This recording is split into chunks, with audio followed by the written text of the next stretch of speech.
नमस्कार, मैं हूँ स्नेहा राय और आप देख रहे हैं नेक्स्ट 9 लाइफ। आज हम बात करेंगे महानायक अमिताभ बच्चन को लेकर। जी हाँ, क्या आपको पता है कि उनकी फ्रेंच कट दाढ़ी किसके कहने पर वो रखते हैं? नहीं तो चलिए आज हम आपको बताएंगे कि आखिर अमिताभ बच्चन अपनी फ्रेंच कट दाढ़ी किसके कहने पर रखते हैं। और उन्हें देखकर काफी लोग उन्हें फॉलो भी कर रहे हैं और उनकी फ्रेंच कट दाढ़ी आज लोगों में काफी फेमस हो चुकी है। तो चलिए जानते हैं आज की इस रिपोर्ट में कि आखिर अमिताभ बच्चन को किसने कहा वो फ्रेंच कट दाढ़ी रखने के लिए। अमिताभ बच्चन पिछले काफी वक्त से फ्रेंच कट दाढ़ी को कैरी किए हुए हैं। उन पर ये लुक काफी सूट भी करता है, लेकिन हर किसी के मन में ये सवाल उठता रहता है कि आखिर बिग बी फ्रेंच कट दाढ़ी रखने का आइडिया किसको आया और उन्हें वो आइडिया किसने दिया, कैसे आया। बॉलीवुड के महानायक कहे जाने वाले अमिताभ बच्चन की दुनिया भर में ख्याति है। लोग उन्हें बेहद प्यार करते हैं। फिल्म इंडस्ट्री में वो सालों से काम करते आ रहे हैं और आज भी उम्र के इस पड़ाव में उसी ऊर्जा के साथ काम कर रहे हैं। उनकी फिल्मों को बॉक्स ऑफिस पर भरपूर सफलता मिलती है। एक्टिंग के अलावा अमिताभ बच्चन हर किसी को अपने स्टाइल का भी दीवाना बना देते हैं। उन्होंने लोगों के बीच कई तरह के ट्रेंड को सेट किया है। सालों पहले जब उन्होंने लंबे बाल रखे तो हर किसी ने उन्हें कॉपी करते हुए उसी तरह का हेयर स्टाइल रखना शुरू कर दिया था। उसके बाद उनके फ्रेंच कट दाढ़ी के स्टाइल को भी लोगों ने कॉपी किया। अमिताभ बच्चन पिछले काफी वक्त से अपने इस फ्रेंच कट दाढ़ी को कैरी किए हुए हैं। उन पर ये लुक काफी सूट करता है। दरअसल फिल्म इंडस्ट्री के जाने माने निर्देशक राकेश ओम प्रकाश मेहरा ने autobiography the stranger in the mirror में इसके बारे में बताया है। साल 2001 में उनकी फिल्म अक्ष रिलीज हुई थी। इसमें अमिताभ बच्चन ने एक पुलिस ऑफिसर का किरदार निभाया था। इसमें उनके साथ रवीना टंडन और मनोज बाजपेयी भी लीड रोल में थे। ऑटोबायोग्राफी में फिल्म का जिक्र करते हुए लिखा है कि फिल्म में अमिताभ बच्चन को फ्रेंच कट दाढ़ी वाले लुक में दिखना था। बतौर निर्देशक राकेश ओम प्रकाश मेहरा की ये डेब्यू फिल्म थी।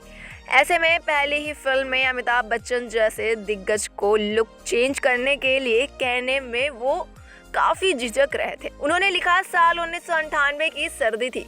मैंने अमित जी को अक्ष की स्क्रिप्ट दी। इसे वो शाम को दिल्ली जाने वाले फ्लाइट में पढ़ने वाले थे। उनकी प्रतिक्रिया जानने के लिए मैं काफ़ी एक्साइटेड था, साथ ही नर्वस भी था। अमिताभ ने पूछा कि जब तुम स्क्रिप्ट लिख रहे थे तो क्या पी रहे थे?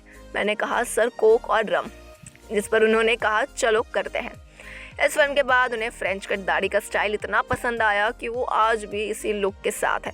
सालों पहले अमिताभ बच्चन ने ट्वीट कर जानकारी दी थी कि अक्ष के बाद ही उन्होंने फ्रेंच कट दाढ़ी के लुक को स्थायी रूप में रखने का फैसला किया था।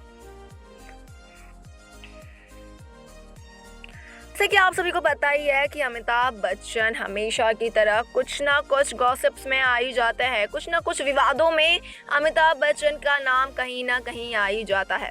वैसा ही महानायक अमिताभ बच्चन एक बार सुर्खियों में छा गए। व्यापारियों के संगठन कॉन्फेडरेशन ऑफ ऑल इंडिया ने ई कॉमर्स कंपनी फ्लिपकार्ट और मेगा स्टार अमिताभ बच्चन के खिलाफ उपभोक्ता मामलों के मंत्रालय में शिकायत दर्ज कराई है। कैट ने फ्लिपकार्ट के आगामी बिग बिलियन डे सेल को लेकर जारी विज्ञापन को भ्रामक बताया है, जिसे बच्चन ने काम किया है। केंद्रीय उपभोक्ता संरक्षण प्राधिकरण में दर्ज शिकायत में कैट ने विज्ञापन को देश के छोटे व्यापारियों के खिलाफ बताया है और विज्ञापन को वापस लेने की मांग की है। संगठन ने उपभोक्ता संरक्षण अधिनियम के संबंधित प्रावधानों के तहत गलत या भ्रामक विज्ञापन के लिए फ्लिपकार्ट पर अर्थदंड और बच्चन पर 10 लाख का जुर्माना लगाने की भी मांग की है।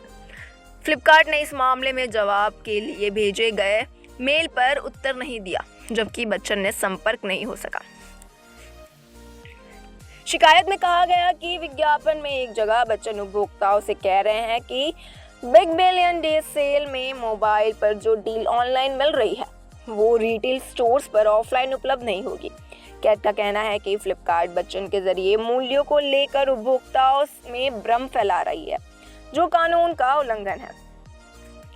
जैसा कि आप सभी को पता है कि अब अमिताभ बच्चन का बहुत सारे विवादों में नाम आ चुका है। तो वो तो उनका पहला विवाद था और ये अभी हम बात कर रहे हैं आपके साथ दूसरे विवाद की। ये था हेलमेट कंट्रोवर्सी। अमिताभ बच्चन बिना हेलमेट के अजनबी संग बाइक राइड करते हुए नजर आए थे, जिसके बाद वो बुरी तरह ट्रोलिंग का शिकार हो गए। यहाँ तक मामला मुंबई ट्रैफिक पुलिस के पास भी पहुंच गया था।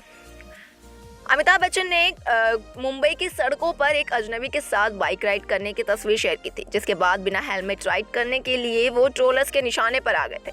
यहाँ तक कि कुछ लोगों ने उनकी शिकायत मुंबई पुलिस और मुंबई ट्रैफिक पुलिस से भी कर दी थी। इस पूरे मामले को लेकर अमिताभ बच्चन लगातार आलोचना झेल रहे थे। वहीं अब उन्होंने मामले को गंभीरता से लेते हुए एक बयान जारी किया था, जिसमें उन्होंने सफाई दी थी। बिग बी ने अपने ब्लॉग पर एक लंबा नोट लिखा और अपने बाइक राइड के बारे में विस्तार से बताया। चलिए हम बताते हैं आखिर उन्होंने बताया क्या था। अमिताभ बच्चन ने कहा, रविवार का दिन है। बलाड एस्टेट के एक लेन में शूटिंग के लिए फॉर्मल परमिशन ले ली गई है। रविवार के लिए परमिशन ली गई है क्योंकि उस दिन सारे ऑफिस बंद होते हैं और कोई भीड़ भाड़ और ट्रैफिक नहीं होता है। पुलिस की अनुमति के बाद शूटिंग के लिए एरिया की एक लेन बंद कर दी गई, जो लगभग 30-40 मीटर लंबा रास्ता है। बिग बी ने आगे कहा, जो कपड़े मैंने पहने हैं फिल्म के लिए, शूटिंग के लिए है, वो मेरा कॉस्ट्यूम है और मैं बाइक पर बैठकर बस टाइम पास कर रहा हूँ, जो एक क्रू मेंबर की है। कही जा रही है कि लेकिन ऐसा जता रहा हूँ कि टाइम बचाने के लिए मैं सवारी कर रहा हूँ। इसके साथ ही उन्होंने हंसने वाली इमोजी भी बनाई। अमिताभ बच्चन ने ट्रैफिक में बाइक का सहारा लेने की भी बात कही। उन्होंने लिखा, अगर मुझे कहीं समय से पहुंचना होता है तो मैं ज़रूर इसका सहारा लूंगा और हेलमेट पहनूंगा और ट्रैफिक गाइडलाइंस के सभी नियम कानून फॉलो करूंगा।